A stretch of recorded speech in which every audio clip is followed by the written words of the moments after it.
एक पुरजोश footballer CM Revanth Reddy ने कल मुजव्वजा गोदावरी बंकचर्ला प्रोजेक्ट पर कुल इज्तिमाई अराकीन पार्लियामेंट की मीटिंग की मेजबानी की। सीएम रेवंत रेड्डी ने कहा कि बीआरएस ने बनकचर्ला पर दोहरा मियार अपनाया। हम तमाम ऐनी फॉर्म्स पर तेलंगाना के हुकूक के लिए लड़ेंगे। रियासत अपने पानी के हुकूक के लिए लड़ने के लिए मुत्तहिद है और मरकजी वज़रा से मुलाकात करेगी। सियासी जंग के बाद कानूनी जंग होगी। एपी के सीएम चंद्राबाबू नायडू वहम में है अगर वो सोचते हैं कि इन्हें तमाम प्रोजेक्टों की इजाज़त सिर्फ इसलिए मिल जाएगी क्योंकि पीएम मोदी इनकी बात सुनेंगे। सीएम रेवंत रेड्डी की तरफ से ये बताने के बाद कि बनकचर्ला प्रोजेक्ट की इब्तिदा केसीआर के जरिए हुई थी के बाद बीआरएस मीटिंग से बाहर हो गए। आइए नाज़रीन देखें इसी की तफसीली रिपोर्ट।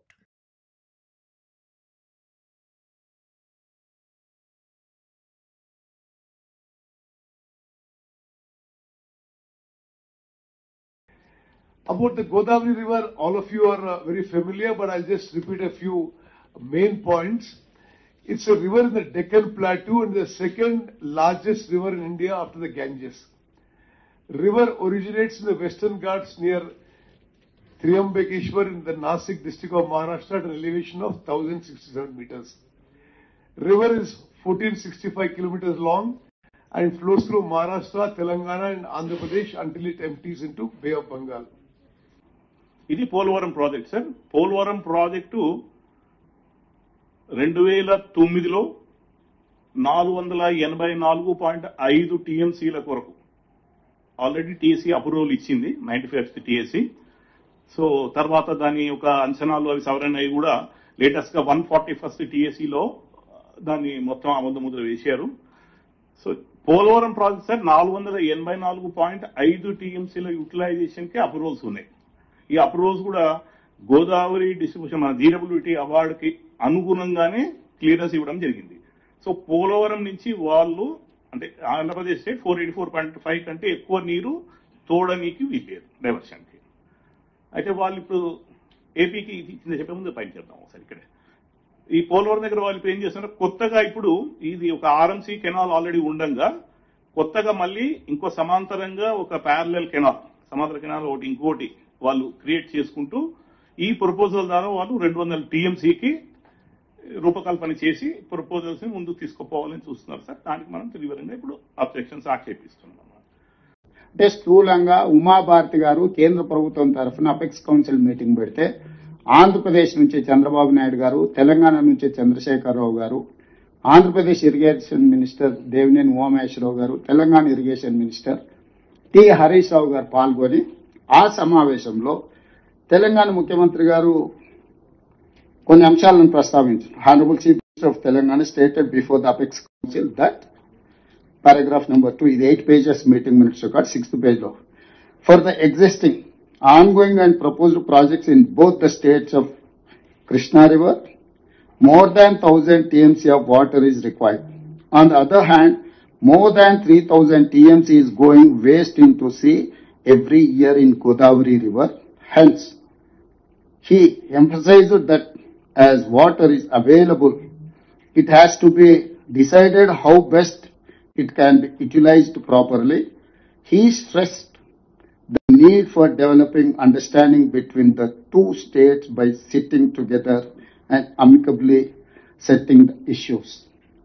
మొట్టమొదటిసారి గోదావరి నది మీద 3000 టీఎంసీలు సముద్రంలో కలుస్తున్నాయని పెద్దలు చంద్రశేఖరరావు గారు అపెక్స్ కౌన్సిల్ మీటింగ్ లో మొట్టమొదట ప్రస్తావించారు. అంటే ఇది కనిపెట్టింది 3000 టీఎంసీలు సముద్రంలో కలుస్తున్నాయని మొట్టమొదట కేంద్ర ప్రభుత్వం నిర్వహించిన అపెక్స్ కౌన్సిల్ మీటింగ్ లో 3000 టీఎంసీలు సముద్రంలో కలుస్తున్నాయని కనిపెట్టింది చంద్రశేఖరరావు గారు. దీని తర్వాత వారు ఏమన్నారంటే మనం దీన్ని పెద్ద ఎత్తున ఎట్లా వినియోగించుకోవాలా, ఏ విధంగా ముందుకెళ్లాలనేది కూడా మనం స్పష్టంగా నిర్ణయం తీసుకోవాలని వారు చెప్పారు. ఆ మీటింగ్ లో తెలంగాణ రాష్ట్ర ఇరిగేషన్ మినిస్టర్ హరీష్ రావు గారు కూడా వారు పాల్గొన్నారు. వారితో పాటు రాజీవ్ శర్మ, ఎస్కే జోషి, విజయ్ ప్రకాష్, ఎస్ నరసింహారావు గారు, Shashank Goyal, R Koteswara Rao, Subrahmanya Prasad. I think Subrahmanya Prasad అంటే మీరే అనుకుంటా. You are there in that meeting, right? R Venkataramana, Vijay Kumar, public relation officer కూడా అంటే ప్రజలకు అందరికి వివరించడానికి mister Vijay Kumar public relation PRO గారు కూడా ఈ సమావేశంలో తెలంగాణ తరఫున పాల్గొని నికరంగా 3000 టీఎంసీల నీళ్లు సముద్రంలో కలుస్తున్నాయని చేసిండ్రు. ఈ మీటింగ్ మినిట్స్ కాపీని ఇంపార్టెంట్ పొలిటికల్ పార్టీస్ అన్నిటికి కూడా సర్క్యులేట్ చేయండి. ఎందుకంటే అసలు ఈ 3000 టీఎంసీ అనే బ్రహ్మ పదార్థం ఎక్కడ పుట్టింది అనేది ఫస్ట్ మనకు తెలియాలి. ఈ బ్రహ్మ పదార్థాన్ని ఏ విధంగా పంచుకోవాలనుకుంటున్నామని అది సెకండరీ. దాని తర్వాత 2016 తర్వాత దీని మీద పెద్దగా చర్చ జరగలేదు. సరే మన ప్రాజెక్టులు మనం, వాళ్ళ ప్రాజెక్టులు వాళ్ళు, చిన్న చిన్న సమస్యలు, ఇది కొంత ముందుకు వెళ్ళింది. ఆ తర్వాత చంద్రబాబు నాయుడు గారికి వారికి ఏమేమి ఇష్యూస్ వచ్చినాయో ఆ తర్వాత అది అంతగా ముందుకు సాగలేదు. మళ్ళీ 2019లో 13th August 2019 రాయలసీమను రతలాసీమగా మారుస్తా చంద్రశేఖరరావు గారు, జగన్మోహన్ రెడ్డి గారు ఇద్దరు కలిసి 4 సార్లు సమావేశాన్ని ఏర్పాటు చేసింది. తెలంగాణ చీఫ్ మినిస్టర్ రెండోసారి చంద్రశేఖరరావు గారు అయిన తర్వాత, మొట్టమొదటిసారి జగన్మోహన్ రెడ్డి గారు ఆంధ్రప్రదేశ్ చీఫ్ మినిస్టర్ అయిన తర్వాత వాళ్ళిద్దరు కలిసి మాట్లాడుకొని కంప్లీట్ గా గోదావరి జలాలను రాయలసీమకు తరలించాలనే దాని మీద పూర్తి స్థాయిలో చర్చలు చేశారు. 4 సమావేశాలలో కంప్లీట్ గా దీన్ని ఏ విధంగా గోదావరి జలాలను రాయలసీమ వరకు, ఇప్పుడు ఏదైతే బంకంచెర్ల అనేది ఒక location, the fundamental idea is that Godavari basin water has to shift Krishna basin and Penna basin. This is the origin for this project. మొట్టమొదట 2016లో 3000 టీఎంసీల నీళ్లు వరద సముద్రంలోకి వెళ్తుందన్న ఫస్ట్ పాయింట్. ఈ ప్రాజెక్టులను ముందుకు తీసుకెళ్లాలని 2019లో ఆనాటి ఆంధ్రప్రదేశ్ ముఖ్యమంత్రి జగన్మోహన్ రెడ్డి గారు, తెలంగాణ ముఖ్యమంత్రి చంద్రశేఖరరావు గారు ప్రగతి భవన్ లో 4 సార్లు సమావేశాలు ఏర్పాటు చేసి, ఆ సమావేశాలలో ప్రధానంగా అంటే నేను ఎక్కువ డీటెయిల్ కొను కానీ నమస్తే తెలంగాణలో రాసిన దాంట్లో పెద్దన్నగా సహకరిస్తా రాయలసీమకు గోదావరి తరలింపు.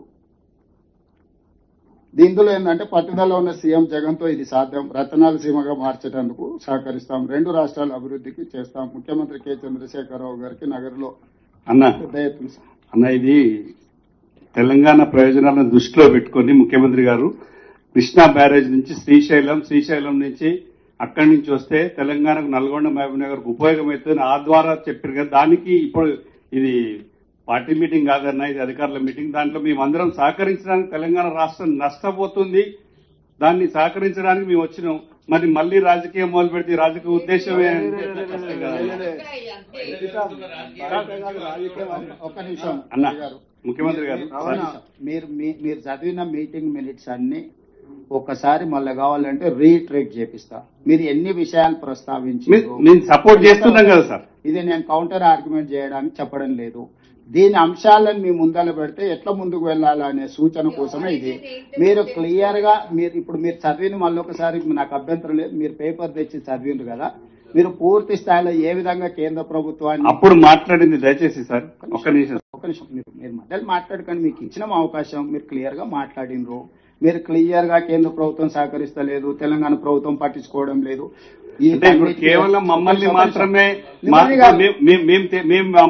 మా కేసీఆర్ గారు ఖచ్చితంగా ఒప్పుకున్నారు. దేనికి ఒప్పుకున్నారు? వయా కృష్ణా నది నుంచి శ్రీశైలం సాగర్ నుంచి తీసుకపోతే నల్గొండ జిల్లాకి, మహబూబ్నగర్ జిల్లా కూడా తెలంగాణ ప్రయోజనాలను దృష్టిలో పెట్టుకుని మాట్లాడిందే.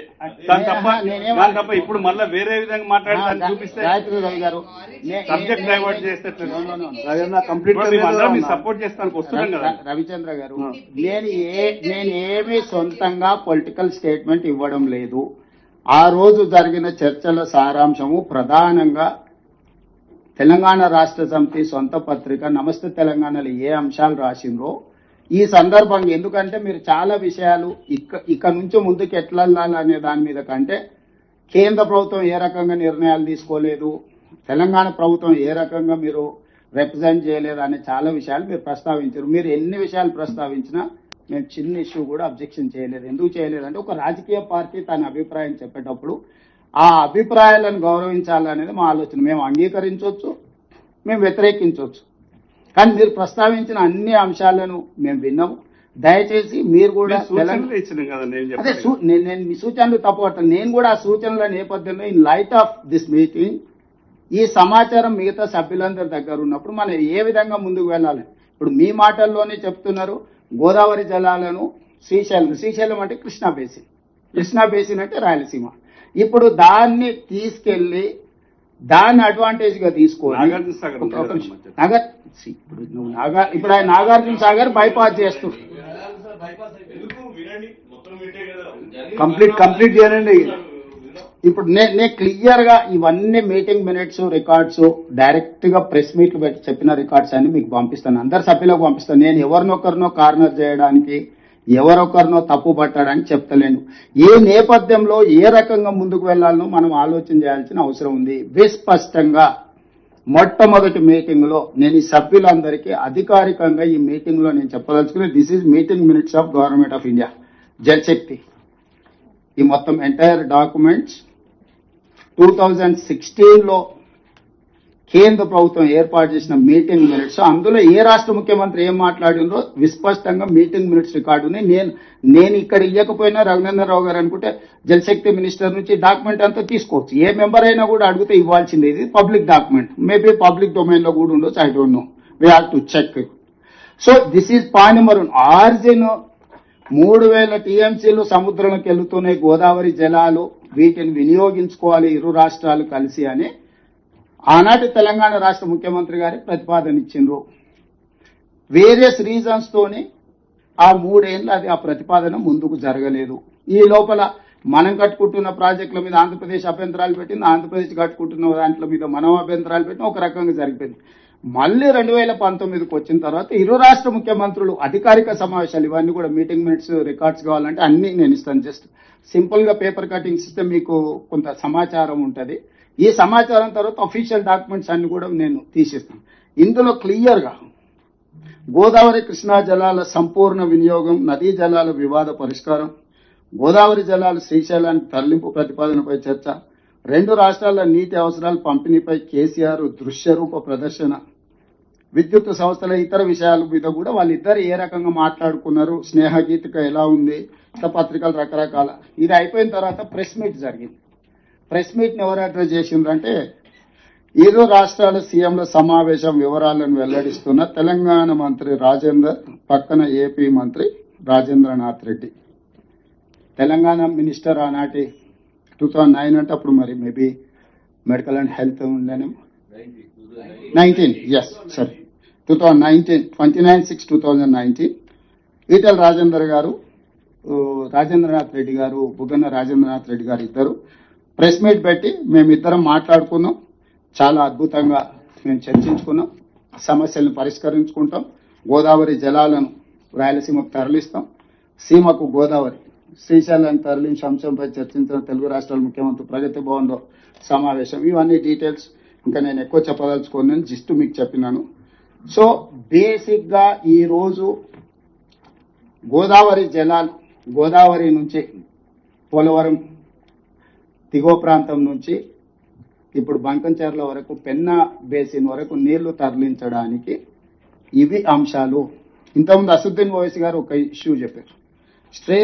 స్టేట్ రీఆర్గనైజేషన్ యాక్ట్ ప్రకారం ఈ మీటింగ్ మినిట్స్ కన్సర్న్ మినిస్టర్ దగ్గర డిస్కషన్ జరగాలి కదా, ఈ డిస్కషన్ జరిగినాకనే ముందుకు పోవాలి కదా. Yes, I do agree. They have concluded a meeting with government of India with Jal Shakti minister chaired by Uma Bharati garu, attend by Telangana chief minister and Andhra Pradesh chief minister. So ఈ meeting minutes నే ఇప్పుడు బేసిక్ గా వాడుతుంది ఆంధ్రప్రదేశ్. ఆంధ్రప్రదేశ్ ఏం డాక్యుమెంట్ చెప్పింది, ఆంధ్రప్రదేశ్ ఇప్పుడు ఎక్కడ క్లెయిమ్ చేస్తుంది? మేము ఆల్రెడీ ఆ మీటింగ్ లో మేము ఇద్దరు ముఖ్యమంత్రులు మాట్లాడుకున్నాము, మేము చేసుకోవాలనుకుంటున్నాము. ఏందా మీ అభ్యంతరం? ఇది పూర్తిగా రాజకీయ లబ్ధి కోసం జరుగుతున్న మీటింగ్ అన్నా మా పార్టీ తరఫున మేము వాకౌట్ చేస్తున్నాం. చాలా సంతోషం. పాప ఆయన ప్రాబ్లమ్స్ ఆయనకుంటే. సో దీంట్లో ఇప్పుడు సింపుల్ గా మీటింగ్ మినిట్స్ రెఫర్ చేసి తీసుకొచ్చి ఈ రోజు ఆంధ్రప్రదేశ్ దీన్నే మనకు ఒక గుదిబండగా మార్చే ప్రయత్నం చేస్తుంది. కాబట్టి దీనికి నేను ఈ సమావేశంలో పాల్గొన్న అందరి సభ్యులను నేను కోరుకునేది ఒకటే, ఇది 3 రకాల అప్రోచ్ తో ముందుకెళ్ళాలి. ఒకటి technical, 2 legal, 3 political. Political representations concern ministers దగ్గర మేము ఇప్పటి వరకు అన్ని రకాలుగా ప్రయత్నాలు చేసినాం, రిప్రజెంట్ చేసినాం. అయినా కూడా ఒక రకంగా మనం ఆశించిన మేరకు మనకు సహకారం అందుతలేదని మనకు ఒక అనుమానం ఉంది. మళ్ళీ రేపు ఉదయం నేను మంత్రి గారు ఇద్దరం సమయం తీసుకున్నాం, సిఆర్ పాటిల్ గారి దగ్గరికి వెళ్లి వీటన్నిటిని కూడా రిప్రజెంట్ చేస్తాం. అక్కడ కూడా ఆగనప్పుడు ఎట్లాగూ జూలైలో పార్లమెంట్ సమావేశాలు వస్తున్నాయి. పార్లమెంట్ సమావేశాలు తెలంగాణ రాష్ట్ర ప్రభుత్వం తరఫున జలశక్తి మినిస్టర్ కావచ్చు, ఫైనాన్స్ మినిస్టర్, ఎందుకంటే ఫైనాన్సింగ్ లేకుండా ఎన్విరాన్మెంట్ క్లియరెన్స్ లేకుండా, ఎందుకంటే దీంట్లో ఎన్విరాన్మెంట్ అనేది కూడా very important thing. Bhupendra Yadav గారు కన్సర్న్ మినిస్టర్ అనుమతులు ఇవ్వకుండా, అదేవిధంగా బ్యాంకుల నుంచి సపోర్ట్ లేకుండా finance minister, list of ministers కూడా లిస్ట్ అవుట్ చేసుకొని ఇంక్లూడింగ్ ప్రైమ్ మినిస్టర్ అందరు అపాయింట్మెంట్స్ తెలంగాణ రాష్ట్ర ప్రభుత్వం తరఫున పార్లమెంట్ సమావేశాలలో అడుగుతాము. ఎవరు ఏ సమావేశాలు ఇచ్చినా నేను, ఉత్తమ్ కుమార్ రెడ్డి గారు, మిగతా ఇంపార్టెంట్ ఫంక్షనరీస్ ఢిల్లీకి వచ్చి అవసరమైతే 3-4 రోజులు ఢిల్లీలో ఉండైనా అందరినీ కలిసి మన స్టేట్ గ్రీవెన్స్ ఏముంది, మన ఇంట్రెస్ట్ ఏముంది, మన ఫండమెంటల్ రైట్స్ ఏమున్నాయి, వాటర్ లాస్ ఏం చెప్తున్నాయి అన్ని వాళ్ళకి వివరించి అన్ని రకాలుగా తీసుకున్నాం. ఇవన్నీ కూడా పొలిటికల్ ఫైట్. ఈ పొలిటికల్ ఫైట్ లో కూడా మనకు ఒకవేళ రిలీఫ్ రాలేదు, మనం ఎఫెక్టివ్ ఆర్గ్యుమెంట్ వాళ్ళని కన్విన్స్ చేయలేకపోయినాం అంటే legal battle is there, that is final. Legal battle is logical end. So legal battle కూడా అసదుద్దీన్ ఓవైసీ గారు చెప్పినట్టు ఇప్పటివరకు వైద్యనాథన్ మన ఇరిగేషన్ ప్రాజెక్ట్స్ మీద బచావ్ ట్రిబ్యునల్ కానీ అదర్ ట్రిబ్యునల్స్ మీద కూడా వాళ్ళు అడ్వకేట్స్ కౌన్సిల్ ఆఫ్ అంటే సమ్ సెట్ ఆఫ్ అడ్వకేట్స్ ఇచ్చేస్తున్నారు.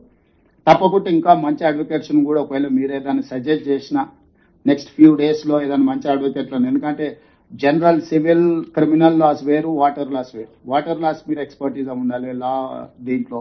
సో ఇప్పుడు కేంద్ర రాష్ట్ర ప్రభుత్వాలను మనం అంటే ఆంధ్రప్రదేశ్ ని లీగల్ గా చూడాలి, కేంద్ర ప్రభుత్వాన్ని ఆబ్లిగేట్ చేయాలి, రివర్ మేనేజ్మెంట్ బోర్డ్స్ ని కూడా మనం ఆబ్లిగేట్ చేయాలి. పోలవరం అథారిటీ కానీ, గోదావరి రివర్ మేనేజ్మెంట్ బోర్డు కానీ, జలశక్తి కానీ, ఎన్విరాన్మెంట్ మినిస్ట్రీ కానీ, ఫైనాన్స్ మినిస్ట్రీ కానీ, ఇన్ని డిపార్ట్మెంట్స్ అందరితో కూడా కోఆర్డినేట్ చేసేది ఉన్నది. ఇక్కడ మేం స్పష్టంగా చెప్తున్నాం. సరే మిత్రుడు కొంత ఇబ్బంది పడ్డట్టున్నాడు కొన్ని వాస్తవాలు బయటకు రావడంతో, సహజంగా నేను అర్థం చేసుకుంటా వాళ్ళకుండే పొలిటికల్ కన్స్ట్రైంట్స్. ఇక్కడ ఏదే రాజకీయం అనే యాంగిల్లో ఈ మీటింగ్ పెట్టలేదు. మేము ఎవరినొకరినో బ్లేమ్ చేసి తప్పించుకోవాలనుకుంటలేము. మేము అధికారంలో ఉన్నాం, బాధ్యతలో ఉన్నాం, ఈ బాధ్యత తీసుకోదలుచుకున్నాం. ఈ బాధ్యతతో ఖచ్చితంగా మన రాష్ట్ర ప్రయోజనాలను కాపాడడానికి అన్ని రకాలుగా ప్రయత్నం చేస్తాం. మీ అందరి సహకారం కూడా కావాలి. It is not related to any political or any election thing. Yes, రాయలసీమకు పోయి రాయలసీమకు నీళ్లు రావాలని నేను చెప్పిన మాట వాస్తవం. ఈరోజు కూడా చెప్తా ఉన్నా. ఎవరు వద్దంటున్నారు రాయలసీమకు నీళ్లు? నేను చెప్పింది ఏంది, అక్కడ కృష్ణా నదిలో నీళ్లు లేవు, గోదావరిలో ఉన్నాయి. మేము తెచ్చుకున్నాం, గోదావరి నుంచి తెచ్చుకుంటున్నాము. మీరు కూడా అక్కడి నుంచి తెచ్చుకోండి, మీకు మేము సహకరిస్తామని చెప్పినాం. బేసిన్లు బేసిజాలు అడ్డం పెట్టాము, మీకు సహకరిస్తాము. రాయలసీమ కరువు ప్రాంతము, వాళ్ళకి నీళ్లు రావాలి తప్పకుండా, అది న్యాయం. మీరు తెచ్చుకోండి, మేము అవుట్లెట్ సపోర్ట్ చేస్తామని చెప్పినాం. ఎందుకంటే అంటే ఫైనల్గా మొన్న ఈ కొత్త ముఖ్యమంత్రి గారు వైఎస్ జగన్మోహన్ రెడ్డి గారు అక్కడ ముఖ్యమంత్రి అయిన తర్వాత సుహృద్భావ వాతావరణం వాళ్ళు అడిగితే వెల్కమ్ అని చెప్పిన. వారు టాక్స్కి వచ్చినారు, చర్చలు జరిగినాయి. నేను నమ్ముతున్నా, నాకు భగవంతుని నమ్మేవాడిని. మంచి ఆలోచన చేస్తే ఫలవంతమవుతుంది అధ్యక్ష. నేను చెప్పినాను, పాత బేసిన్లు లేవు, బేసిజాలు లేవు అంత పిలిచి భోజనం పెట్టి కూర్చోబెట్టి, బేసిన్లు లేవు, బేసిజాలు లేవు, బ్రహ్మాండంగా నీళ్లు వాడుకోండి, మేము వాడుకుంటాం, మీరు వాడుకోండి. ఇరు రాష్ట్రాలకు సరిపోను ఇంకో 1000 టీఎంసీలు ఎక్కువ ఉన్నాయి, పిచ్చి కొట్లాడలు బంద్ చేయండి అని చెప్పినాను. ఎవరో చిల్లరగా కూడా నువ్వు రాయలసీమకు నిలువు అని అనలేదా? ఎందుకు అనలేదు? 100% అన్న. నేను ఖచ్చితంగా చెప్పిన, ఇప్పుడు కూడా చెప్తున్నా. ఎందుకు పోవద్దంటే రాయలసీమకు నీళ్లు, గోదావరిలో సముద్రానికి పోతున్న నీళ్లు, అవి తీసుకొని పొమ్మని చెప్పిన నేను. తప్ప ఎక్సెస్ వాటర్ ఉంది గోదావరిలో, దాన్ని మలుపుకొని రా తీసుకుపోయినని చెప్పినాం. అది బుద్ధిమంతుల మాట కదా, మంచి మాట కదా.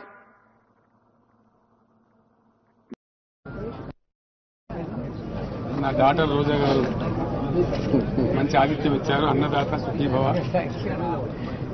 ఊరికే సుఖీభవ కాకుండా రాయలసీమ ప్రాంతానికి డెఫినెట్ గా గోదావరి జలాలు రావాల్సిన అవసరం ఉంది. ఇప్పుడు ఇక్కడ ఆంధ్రప్రదేశ్ రాష్ట్రంలో క్రియాశీలకంగా రబస్ట్గా పనిచేసేటువంటి మంచి పట్టుదల ఉండేటువంటి యువ నాయకుడు జగన్మోహన్ రెడ్డి గారు ముఖ్యమంత్రి ఉన్నారు కాబట్టి తప్పకుండా అది సాధ్యమవుతుంది. ఒక ఎల్డర్ బ్రదర్గా జగన్మోహన్ రెడ్డి గారు రాయలసీమ ప్రజల బాధలు నాకు తెలుసు కాబట్టి 100% మా యొక్క ఆశీస్సులు సంపూర్ణ సహకారం 100% ఉంటుంది. ఇప్పటికే నేను ముఖ్యమంత్రి గారు ఆంధ్రప్రదేశ్ మంత్రివర్గం చాలా మంది వచ్చి చర్చలు కూడా జరిపాం. నీరు ఈరోజు మన కళ్ళ ముందు కనపడతాం. సుమారు 1000 టీఎంసీలు గోదావరి నుంచి పోయింది. ఆల్మోస్ట్ ఇప్పుడు 2 ప్రాజెక్టులు కూడా మనకు శ్రీశైలం సాగర్ ఫుల్ అయిపోయి సముద్రాన్ని నిలిపోయి పడుతుంటాం. ఆ నీళ్ళు అట్లా వేస్ట్ గా పోకుండా మన ప్రజలకు ఉపయోగపడాలని చెప్పి పాజిటివ్ నిర్ణయానికి వచ్చాం. ఇది గత 60-70 సంవత్సరాల తెలుగు వాళ్ళ చరిత్రలో ఒక కొత్త అధ్యాయం జగన్ గారు నేను కలిసి లిఖించబోతా ఉన్నాం. ఇందులో కొందరికి అర్థం కాకపోవచ్చు, కొందరికి డైజెస్ట్ కాకపోవచ్చు, కొందరికి జీర్ణం కాకపోవచ్చు, కొందరికి అజీర్తి కావచ్చు. కానీ మేం చేయగలిగింది ఏం లేదు. ఈ రోజు ప్రభుత్వం ఎక్కడ నిర్లక్ష్యం వహించలేదు. ప్రభుత్వము రాజ్యాంగబద్ధ సంస్థలు కేంద్ర ప్రభుత్వానికి అన్ని రకాలుగా ఫిర్యాదులు చేయడం, అధికారికంగా లేఖలు చేయడం, కలవడము, పోవడము, రావడము, అన్ని విషయాలను క్షుణ్ణంగా బాధ్యతాయుతంగా మేము ముందుకు తీసుకువెళ్తున్నాము. ఉన్న పలంగా హరీష్ రావు గారు బయటకు వచ్చేసి మొత్తం తెలంగాణకు అన్యాయం జరిగిపోతుంది, మొత్తం నీళ్ళన్నీ తరలించుకుపోతుండే చంద్రబాబు నాయుడు, రేవంత్ రెడ్డి మౌనంగా ఉన్నాడు, ఉత్తమ్ కుమార్ రెడ్డి గారు ఉత్తగానే కూర్చున్నాడు అని బకెట్ల బురద తీసుకొని చల్లుకుంటే వెళ్తున్నాడు. అయ్యో ఈ పాపానికి పునాది వేసింది మీ మామగారు.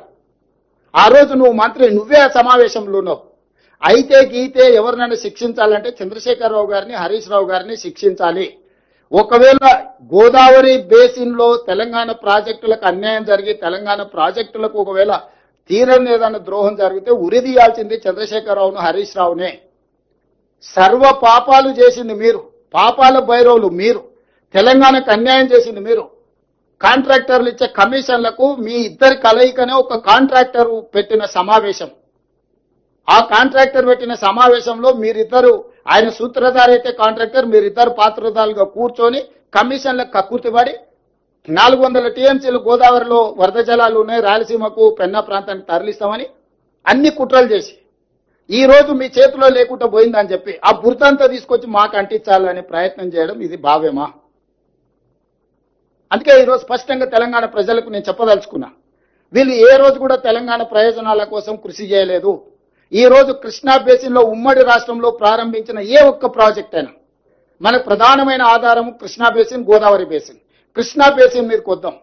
ఉమ్మడి రాష్ట్రంలో సాగునీటి ప్రాజెక్టుల్లో తెలంగాణ ప్రాంతానికి అన్యాయం జరుగుతుంది కాబట్టి నీళ్లు, నిధులు, నియామకాలనే నినాదంతో రాజకీయ పార్టీని మీరు ముందుకు తెచ్చుకొని అధికారంలోకి వచ్చి ఆ నీళ్లకు సంబంధించి కృష్ణా బేసిన్ మీద ఉమ్మడి రాష్ట్రంలో మొదలుపెట్టిన ఒక్క ప్రాజెక్ట్ అయినా పూర్తి చేసిండ్రా చంద్రశేఖరరావు గారు? ఇప్పటి వరకు 2 లక్షల కోట్ల రూపాయలు కేవలం సాగునీటి ప్రాజెక్టులకు కాంట్రాక్టర్లకు బిల్లులు చెల్లించారు. పాలమూరు జిల్లాలో మొదలైన ఏ ప్రాజెక్ట్ అయినా భీమా, నెట్టంపాడు, కోయిల్ సాగర్, కల్వకుర్తి, పాలమూరు రంగారెడ్డి ఎత్తిపోతల, నల్గొండలో ఎస్ఎల్బీసీ, అదేవిధంగా ఇంకా మిగతా ప్రాజెక్టులు ఆ నుంచి ముందుకు వెళ్తే ఖమ్మం జిల్లాలో ఉన్న ఇందిరాసాగర్ లేకపోతే రాజీవ్ సాగర్ లాంటి ప్రాజెక్టులు, గోదావరి బేసిన్ లో మొదలుపెట్టిన ప్రాణహిత చేవెళ్ల కావచ్చు, ఇతర ప్రాజెక్టులు కావచ్చు, దేవాదులు కావచ్చు, సమ్మక్క సారలక్క కావచ్చు, ఏ ఒక్క ప్రాజెక్ట్ అయినా ఈ 10 సంవత్సరాలలో మీరు పూర్తి చేసిండ్రా? ఆనాడు తుమ్మిడిహెట్టి దగ్గర మొదలుపెట్టి ప్రాజెక్టు కట్టినుంటే అసలు లిఫ్ట్ లేకుండానే గ్రావిటీతోనే ఈరోజు ప్రాజెక్టులన్నీ కంప్లీట్ అయ్యి మొత్తం ఉత్తర తెలంగాణ సస్యశ్యామలం అయ్యేది ఉండే. కానీ కాసుల కక్కుర్తితోటి తుమ్మిడేటి దగ్గర కట్టకుండా వదిలేసి అబద్ధాలు ప్రచారం చేసి మేడిగడ్డ, సుందిల్ల, అన్నారం లిఫ్టులు కట్టి పంపులు పెట్టి మీరు కట్టుడు కూలుడు 3 ఏళ్లలో జరిగిపోయింది. 1,00,000 కోట్లు ఆవిరైపోయినాయి. ఈ రోజు 1,00,000 కోట్లు ఖర్చు పెట్టిన ప్రాజెక్టు 1,00,000 ఎకరాలకు కూడా నీళ్లు ఇవ్వలేదనంటే మిమ్మల్ని ఏమనాలి? ఈ రోజు విచారణను ఎదుర్కొంటున్న సందర్భంలో, వాస్తవాలు బయటకు వస్తున్న సందర్భంలో తెలంగాణ ప్రజల్ని తప్పుదోవ పట్టించాలని చెప్పి లేనిది ఉన్నట్టుగా మొత్తం ఒక అబద్ధాన్ని ప్రచారం చేసి ఈ అబద్ధాల ముసుగులో మీరిద్దరు బతికి బట్టగట్టాలనే ప్రయత్నం చేస్తున్నారు. నేను అడుగుతున్న సూటిగా సాగునీటి ప్రాజెక్టుల మీద ఇప్పటివరకు 2 లక్షల కోట్ల రూపాయలు బిల్లులు చెల్లించారు. ఇంకొక 2 లక్షల కోట్ల రూపాయలకు టెండర్లు పెండింగ్ ఉన్నాయి. ఈ రోజు రాష్ట్ర ఆర్థిక పరిస్థితి ఎట్లుందో నేను మళ్ళా చెప్పాల్సిన అవసరం లేదు. ఈ రోజు ఒక 1000 కోట్లు ప్రతి నెల సాగునీటి ప్రాజెక్టులు ఖర్చు పెట్టి ఎట్లయినా వీటిని పూర్తి చేద్దామంటే 500 కూడా ఇవ్వలేని పరిస్థితి వచ్చింది రాష్ట్ర ఆర్థిక పరిస్థితి.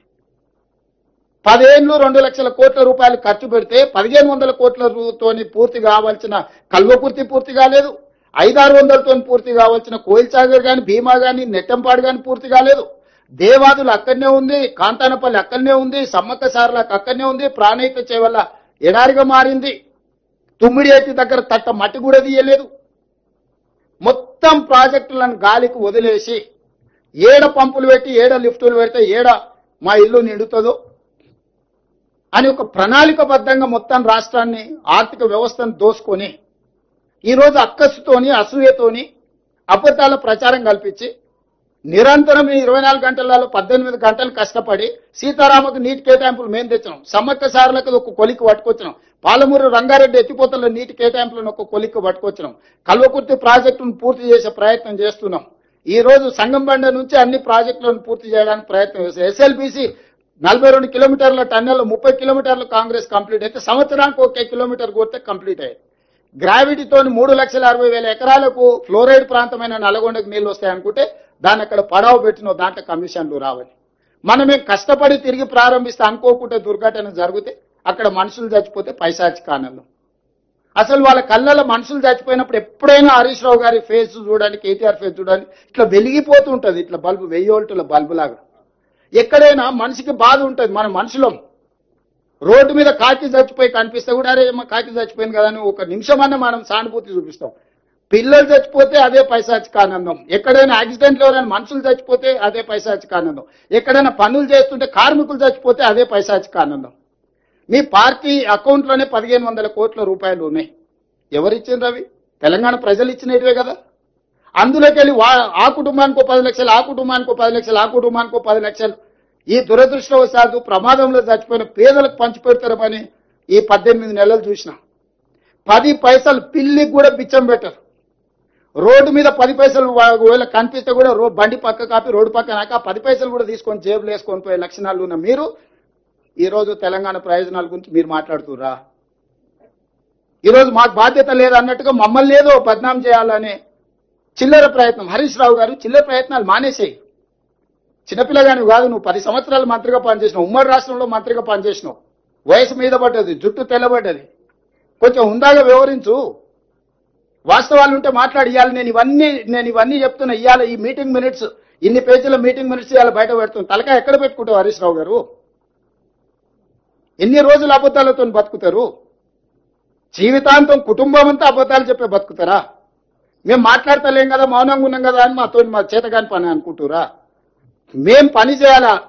ఈ రోజు ప్రతిపక్షంలో ఉన్నప్పుడు పోరాటం చేసినాం, పాలకపక్షంలో ఉన్నప్పుడు మా బాధ్యత నిర్వహించాలి, పని చేయాలని చెప్పి పని చేయడానికి నిరంతరం ప్రయత్నం చేస్తున్నాం.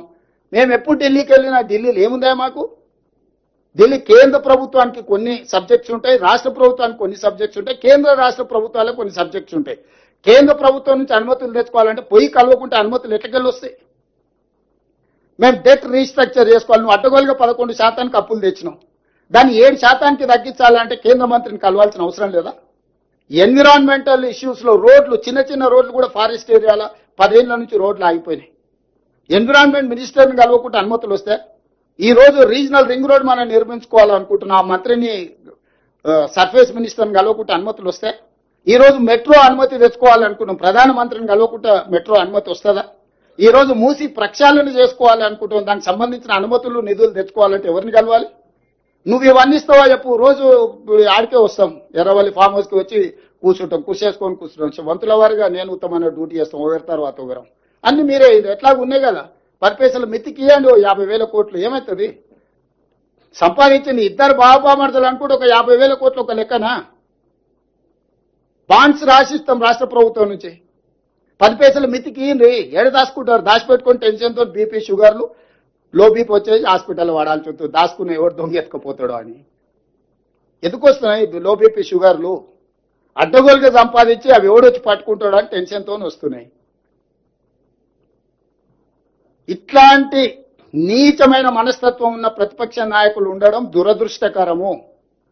ఈ రోజు సమావేశం ఏర్పాటు చేస్తే దామోదర్ రావు రాడు, సురేష్ రెడ్డి రాడు, పాపం ఆ అమాయకుడు గాయత్రి రవిని పంపించాడు. ఏం చెప్తాం ఆయనను? పాపం ఆయన బాధలు ఆయనే మాట్లాడితే ఒక రాసి కాగితం రాసి పంపించారు ఇదే చదువు అని. అది చదివినాక మాట్లాడితే ఆయనకి ఏం తెలుస్తలేదు. ఇక లేదు వాకౌట్ అన్నాడు. మనం వాకౌట్ల కోసం సమావేశం విలువలే కదా, మాట్లాడుకోనికే పిలిచినాం, సూచన తీసుకోనికే పిలిచినాం. కాగితం రాసి ఇచ్చి పాపం లీడర్ వస్తాడు అనుకున్నాం, లీడర్ను పంపించారు. వచ్చి మొత్తం చూసి మొత్తం చదువుతున్నాడు. ఆయన కూడా సహచర పార్లమెంట్ సభ్యుడు, రెండోసారి రాజ్యసభకు వచ్చిండు. ప్రజాప్రతినిధిగా అతన్ని గౌరవించాలని అతను చెప్పినంత విన్నాం. నేను కొన్ని విషయాలు ప్రస్తావించడం మొదలు పెట్టగానే అసలు రంగు బయటపడదు అనగానే ఇక నేను లేచి వెళ్ళిపోతున్నా సార్, నేను ఉంటే ఉన్న ఉద్యోగం ముడతాను లేచి వెళ్ళిపోయాను. పాపం ఏం చేస్తాం? అందుకే ఈరోజు తెలంగాణ రాష్ట్ర ప్రభుత్వం అన్ని ప్రక్రియలు రాజకీయ పార్టీలను సంప్రదిస్తున్నాము, ప్రజాప్రతినిధులను సంప్రదిస్తున్నాము, సంబంధిత రాజ్యాంగబద్ధమైన సంస్థలకు ఫిర్యాదులు చేస్తున్నాము, మేము కేసు బిల్ చేస్తున్నాం. రేపు ఇవన్నీ ప్రయత్నాలు చేసినా మా తెలంగాణ ప్రయోజనాలకు భంగం కలుగుతుంది.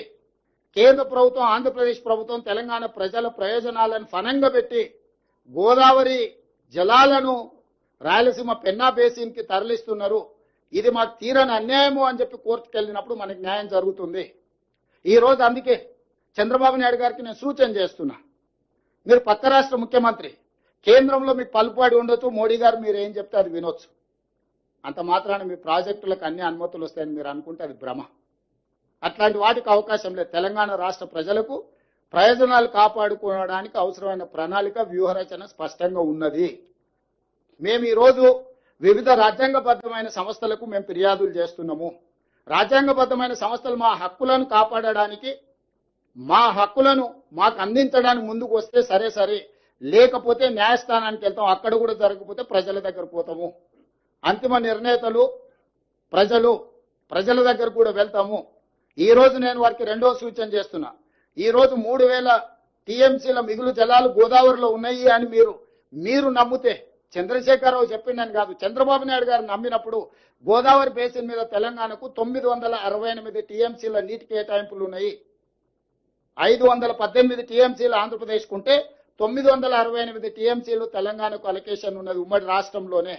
మా 968 టీఎంసీల వరకు తెలంగాణ ప్రాజెక్టులకు బ్లాంకెట్ గా మీరు ఎన్ఓసి ఇవ్వండి. మా తెలంగాణ ప్రాజెక్టులకు 968 టీఎంసీలకు వాడుకోవడానికి సంపూర్ణమైన అనుమతులు వచ్చిన తర్వాత మేము ఆ ప్రాజెక్టులు కట్టుకున్నాక ఇంకా నీళ్లు కిందికి పోతే అది వరద. పైన మా సమ్మక్క సారక్కకు అడ్డం పెడతారు, మా సీతారామకు అడ్డం పెడతారు, మా కాళేశ్వరంకి అడ్డం పెడతారు. గోదావరి బేసిన్ మీద మేము కట్టుకునే ప్రతి ప్రాజెక్టుకు ఆంధ్రప్రదేశ్ అభ్యంతరం పెట్టి ఆ ప్రాజెక్టుల అనుమతులు రాకుండా ఆలస్యం చేసి ఇగో మిగులు జలాలు ఉన్నాయన్నాడు. మిగులు జలాలు ఎట్లున్నాయి? కేసీఆర్ దరిద్రం వల్ల, ఆకలి వల్ల, కేసీఆర్ తెలంగాణకు చేసిన ద్రోహం వల్ల నీళ్లు నీకు వరదొస్తున్నాయి. ఏందయా ద్రోహం? మేడిగడ్డ కూలిపోయింది, సుందీలు అక్కడికి రాలే. ఇక అన్నారం గురించి నేను చెప్పాల్సిన పని లేదు. అవే చక్కగా ఉంటే ఆ నీళ్లు మేము ఎత్తిపోసుకుని ఉంటే నీకు వస్తుండేనో రాకుంటుండేనో లెక్క తెలుస్తుండే. ఇవాళ వాళ్ళ ధనదాహం వల్ల, వాళ్ళ దోపిడీ వల్ల మేడిగడ్డ కుప్పగూలింది.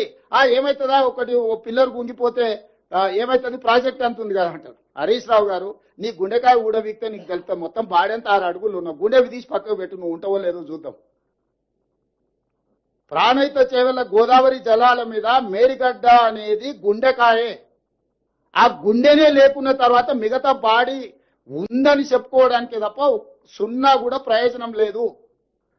ఇవాళ అన్నిటికంటే కింది నుంచి లిఫ్ట్ చేయాల్సింది, అక్కడి నుంచి మేడిగడ్డ నుంచి నీళ్లు ఎత్తి అన్నారంలో పోయాలి, అన్నారంలో పోసిన నీళ్లు సుందిళ్లలో పోయాలి, సుందిళ్లలో పోసిన నీళ్లు మిడిమానేరు, అక్కడి నుంచి శ్రీపాద ఎల్లంపల్లి, అక్కడి నుంచి ఎస్ఆర్ఎస్పి, అక్కడి నుంచి మిగతా ప్రాంతాలకు నీటిని తరలించాలి. అసలు కానీ పిసల్ అయిపోయింది అని అంటే, అసలు పిసల్ గయా అంటారు ఉర్దూలో. అసలు పిసల్ గయా భాయ్, आपको समझ में नहीं आ रहा, जानबूझ के बोल रहे या बिना ऐसी बोल रहे. ఇట్లా మొత్తం ప్రాజెక్టుని కుప్పగూల్చి మీ ధనదాహానికి బలైపోయిన మేడిగడ్డ, అన్నారం, సుందీల పోవడం వల్ల ఈ రోజు కిందికి వరద జలాలు పోతున్నాయి. 10 సంవత్సరాలు మీరు గోదావరి బేసిన్ మీద ప్రాజెక్టులు కట్టకపోవడం వల్ల ఈ రోజు చంద్రబాబు నాయుడు గారు తరలించకపోతా అని ధైర్యంగా చెప్పగలుగుతున్నాడు. 10 సంవత్సరాలు కృష్ణా బేసిన్ మీద మీరు ఏ ఒక్క ప్రాజెక్టు పూర్తి చేయకపోవడం వల్ల నువ్వు సంతకాలు పెట్టి తెలంగాణను మోసం చేసినావు. 811 టీఎంసీ నికర జలాలు అన్నాడు ఉమ్మడి ఆంధ్రప్రదేశ్ కి కేటాయింపులు జరిగితే నువ్వే 2015లో పోయి సంతకాలు పెట్టిన మా తెలంగాణకు 299 టీఎంసీ చాలు, మీరు 512 టీఎంసీలు తీసుకెళ్లమని. పోనీ అదే అనుకుందాం, ఆ 299 టీఎంసీలు అన్న 10 సంవత్సరాలలో ఎప్పుడైనా వాడినవా? మొన్న మొదటిసారి మేము వచ్చినాక 286 టీఎంసీలు వాడినవా?